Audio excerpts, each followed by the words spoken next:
The following is a presentation of the Matt Talk Podcast Network. There's been 10 straight days of short time shots. This is National Podcast Post Month, which is kind of like National Novel Writing Month. NaPodPoMo as compared to NaNoWriMo, or NaNoWriMo, however you want to say it. The goal is to put out a podcast a day for the month of November. This is part of the reason Short Time Shots came back. The season's here, and it started November 1, and there's wrestling news virtually every day. What's going to make this suck is Thanksgiving, because it's Thanksgiving. I'll figure something out. This is Short Time Shots, a mostly daily look at the scores and more from the world of wrestling.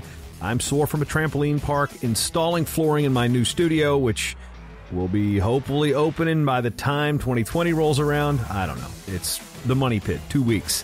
And of course, most importantly, I'm your soundtrack, Jason Bryant. Number 1 Penn State extended its win streak to 60 in a row with a 45-0 shutout of Navy in front of a sold-out crowd at Rec Hall. Penn State picked up 6 bonus victories, including falls from Mark Hall at 174 and Anthony Cassar at heavyweight. As far as ranked wins goes, that doesn't sound. As far as ranked wins go, top-ranked Vincenzo Joseph Tech number 11 Tanner Schedule at 165, while Hall decked Spencer Carey in just under a minute. It was the 49th straight sellout at home for Penn State. The 60 in a row is the 8th longest dual meet win streak in college wrestling history. It's the 5th longest in major college wrestling history. Currently, the 3 longest active streaks in college wrestling belong to Grandview at 76 in a row, St. Cloud State at 51 in a row, and of course Penn State at 60. Ohio State debuted their new arena with some style as the 3rd-ranked Buckeyes chopped down Stanford 29-6 in Columbus. See what I did there? The Covelli Center was abuzz as Ohio State won 9 of the 10 bouts, including Luke Pletcher's cardiac win over Stanford freshman Real Woods in sudden victory at 141. At 157, Elijah Cleary recovered from being ridden for about 15 minutes to rally to force sudden victory and then beat Tyler Eichens. Stanford's only win came by fall at 165 as Shane Griffith stuck Ethan Smith. That was quick, too. It was pretty gnarly. Like, not quick in the match, but quick when he restarted. Yeah, you just go back and watch it. It was pretty beastly. Colin Moore went Hulk smash on Nathan Traxler at 197. In the first mound on the mat duel held at English Field at Atlantic Union Bank Park, number 11 Virginia Tech got a major decision at heavyweight to push past number 21 Northwestern 21-18. John Borst's major decision over Jack Hayob closed out the duel, which was a 5-5 split between the teams. Northwestern's Sebastian Rivera, 2-time All-American at 125, was up at 133 and majored Colin Girardi 13-4. The duel went back and forth, but bonus points was the theme as 6 of the 10 bouts had bonus victories. Mitch Moore went yard after pinning Jack Tolan at 141, but that was matched, well, not quite matched, but it was, countered by Yaya Thomas's major over Moore's brother Brent at 149. Northwestern's Ryan Deacon and Virginia Tech's David McFadden traded majors at 157 and 165. Hunter Bolin earned a major decision over Jack Jessen at 184, while Lucas Davison, fresh off a Junior World Silver, stopped Stan Smeltzer 5-3 at 197 to give the Wildcats their last lead. It's their whatever. It's grammar. Borsty man, that's how we kind of know him back in Virginia. He finished it off for the Hokies on a sunny and mild November afternoon. Play ball! That was lame. The play ball part, not the actual match. Army West Point went 2-0 at the inaugural Chattanooga Duels. The Black Knights beat host Chattanooga 18-12 as Alex Hopkins and Bobby Heald closed out the Mocs with wins at 197 and 285. While it was the opposite against Illinois, the Black Knights built a 19-6 lead after 7 matches and cruised. Illinois beat Chattanooga 22-10. Campbell evened its record at 1-1 with a 24-16 win over host Ohio on Sunday. At 133 pounds, the top matchup of the day saw Mario Guillen of Ohio top Noah Gonzer of Campbell. Matthew Dallar of Campbell picked up a solid win over Zach Carson at 157, while Andrew Morgan picked up another major decision at 184. My wife and I started a rewatch of sorts with The Office last night, so we close out the duel portion of the episode with the Electric City Duels hosted by Scranton. The host Royals went 4-0 and beat Middlesex Community College 45-3, Oneonta State 19-16, Rowan College of Gloucester, which used to be known as Gloucester County, 25-24, and Lackawanna 35-18. Not to be confused with Camp Anawana. We hold you in our hearts. And when we think about you, it makes me... Never mind. In tournaments, the top notes from the Defense Soap Journeyman Collegiate Classic were Dom Demas of Oklahoma pinning Nebraska's Chad Redd at 141. Arizona State's Josh Maruka lost 3 times on the day to finish 6th in his pool at 149. The pool was won by Nebraska's Colin Purinton, who's like in his 10th year at Nebraska. Guy's been around forever, but hey, he wrestled well.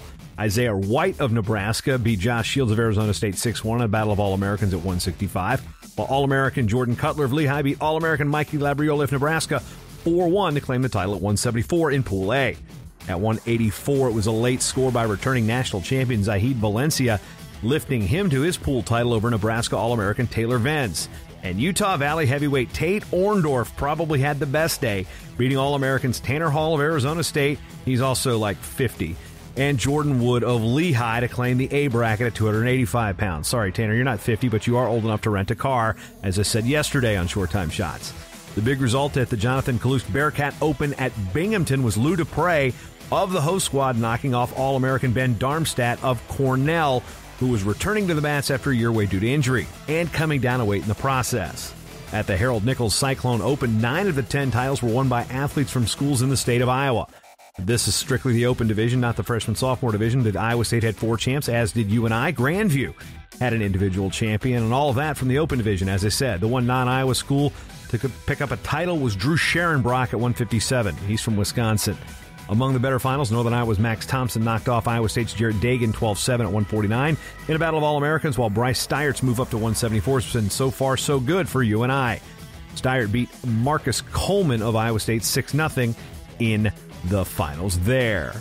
Ooh, do you like how I'm doing that? I'm slowing that down. You know why I'm slowing that down? Because I'm stopping and I'm retyping Steyert in my notes because I misspelled it. Yeah, I also need to check on Darmstadt, but you won't know that until after the fact. By the way, the move-up was also good for UNI's Taylor Lujan, who defeated Sam Colbray of Iowa State 7-5 in the finals at 184. Retyping that because I wrote there initially. Grandview's Tyree Sutton beat Northern Iowa's Tyrell Gordon 3-1 in the finals to give the NAIA a champ at the event, and that at 197. Yay! See, I'm editing as I go. This is like how you don't do things. Some solid Arizona State true freshmen won titles. Nick Ramo at 125, Trey Munoz at 174, and Colton Schultz at heavyweight. That at the Northern Colorado Open in Greeley, Colorado, which is the exact opposite of Hawaii, at least according to South Park. 3 notable titles were won by Northern Colorado Bears. Moshe Schwartz at 133, Andrew Alirez at 149, and Alan Clothier at 184. Oh, dramatic pause. Last week, we told you about Boise State alum Ben Vombauer wrestling with his sons, Will and Vance, at the Cowboy Open. Well, he kind of half did it again as Ben wrestled with his son, Will, at this event. This time, they both took third. Vombauer was a 2-time All-American at Boise State, placing in 2002 and 2003. He's close to 40. I'm 40. He's a year behind me, so he's probably close to it. Cleveland State won 6 titles at the Ohio Intercollegiate Open, which is the most notable. Coming at 141 pounds as Evan Cheek knocked off Drew Madden of Michigan in the semifinals and then beat his younger brother Cole in the finals. Ohio State won 3 weights as Carson Karchla, Rocky Jordan, and Gavin Hoffman won their weights. The only non-Ohio State or Cleveland State champ was Mercyhurst heavyweight Jacob Robb, and Mercyhurst is in Pennsylvania, not in Ohio. On the women's side, Emmanuel captured 6 titles at the Stroudsburg Open, while first-year Presbyterian won 3 weights. Tiffin won the other. Bakersfield College, that's the Renegades, and the California Community College Athletic Association, they won the Southeast Conference Tournament, outdistancing second-place West Hills. Oh, boy. Yep, you know what? You've heard the promo code enough. Now let's do something a little bit more important than a kickback. It's time again to think about hosting a Takedown Cancer event at one of your home meets, tournaments, or youth events. Takedown Cancer raises money for the Randy Shaver Cancer Research and Community Fund, where over 91% of all money goes directly to research, doctors, and other cancer-related projects. Takedown Cancer is an all-volunteer group with no paid salaries. Takedown Cancer has raised almost $250,000. Please consider hosting an event. Go to takedowncancer.org for more information or contact Mark New. That's MNEU at Shakopee, SHAKOPEE.K12.MN.US. Let's take down cancer, because no one fights alone. Notable matches on the docket for November 11th include nothing. You get nothing. You'll get nothing and like it. You'll get nothing, just like Weaver and Wheel of Fish. Yes, I saw Weird Al Yankovic live back in August at the Minnesota State Fair. That's a UHF reference. And remember, today we're going to teach poodles how to fly. That's not in the Daily Wrestling News. What's in the Daily Wrestling News is I mentioned things that happen. So in many situations during the season, what you hear from the scores above will be in the Daily Wrestling Newsletter. I'm not going to repeat them in this part of the show. The top of the show is scores, and then there's like the news stuff. But in the newsletter, there's also links to all of those scores. I'm not going to put in every release from every college that has place winners at a tournament, but I'll hit the notable teams, the ranked teams, the power teams, the ranked teams in other divisions. So that's what you're going to get from this section. Speaking of the news from this section, the Mankato Free The Mankato Free Press. Wow, let's stop, collaborate, and listen. Take a drink and start that over. All right, ready. That was actually how not to edit. I should edit that out, but I'm just going to let it go. The Mankato Free Press. There, I got it. Follows Division II national champion Jason Roten from Minnesota State Mankato as he's hunting elk in Montana. Pretty interesting outdoor story there with a wrestling twist. Omaha.com with the biggest banner ad I've ever seen, but below that's a feature from Gene Schinzel of Omaha.com. Yeah. Omaha.com with the biggest banner ad I've ever seen, but below that's a feature from Gene Schinzel on the Huskers wrestling lineup this season as the team looks to butcher Emeril Lagazi's phrase by taking it up a notch. It's kick it up a notch. But anyway, it's like the guy that's in that business meeting who thinks he's big on the whole Emeril Lagazi catchphrases and go, boom, take it to the next level. Yeah, Nate Shy, what up for that story? It was in yesterday's newsletter, but I'll mention it again here as Tim Hands of 5pointmove.com liked his chat with Minnesota Storm Greco-Roman coach Dan Chandler so much that he posted it immediately. It's worth the read. I know he was a pretty decent high school wrestler, but you will never read anything about Logan Paul in this newsletter. In India, however, the Bridge previews the Indian National Championships without Bajrang Punia. I don't believe there's any drama here. Yet. And finally, this note from Twitter where the new programs at Corbin University in Oregon announced the signing of triplets. 2 to their men's team and the other to the women's team, which starts next year. I usually don't like to speak in absolutes in terms of that's the first time this or has it ever happened here. This has absolutely got to be the first time in history triplets have signed to a school in wrestling for men's and women's at the same time. Gotta be. Women's wrestling's been around for 15 years. Triplets, come on. Triplets, if you know of something like this happening, it's probably going to be from the NAIA. Looking at you, NAIA schools that have had wrestling for a long time.